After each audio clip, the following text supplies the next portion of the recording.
and I didn't think I'd get this emotional.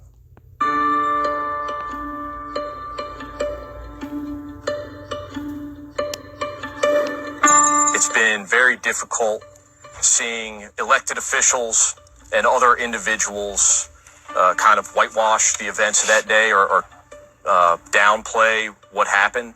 Some of the terminology that was used, like hugs and kisses and, very fine people, is like very different from what I experienced and what my coworkers experienced on the 6th.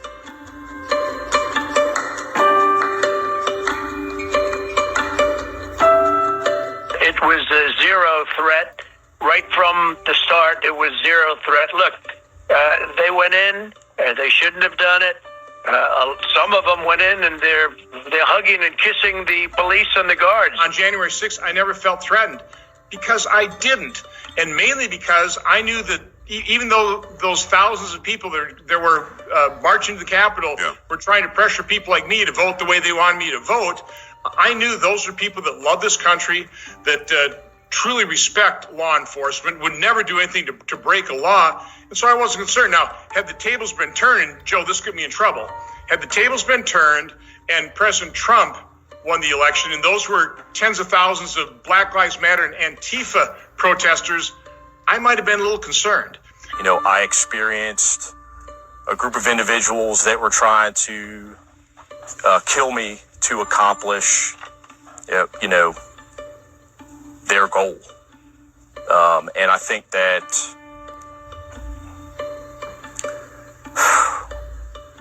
sorry, Don. I experienced the most brutal, savage, hand-to-hand combat of my entire life, let alone my policing career, which spans almost 2 decades. And it was nothing that I had ever thought would be a part of my law enforcement career, and nor was I prepared to experience. I remember experiencing feelings like when you're a kid, you're at the beach and you get knocked down by a wave, and then you get knocked down by another wave, and you just can't get up. I was just surrounded in this sea of people, rioters, and they just started attacking me from all directions.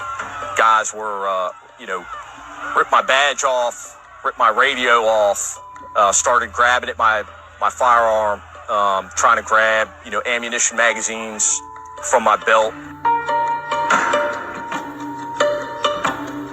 With the previous administration, there was a lot of pandering towards law enforcement, and I was susceptible to that, I think, like many of my colleagues were, but I was. And to have a group of individuals or someone who espoused to be a law and order official or a law and order president, and then experience what I experienced on the 6th, which, I believe resulted from the rhetoric that was being used in the, weeks leading up to January 6th. That was difficult to come to terms with.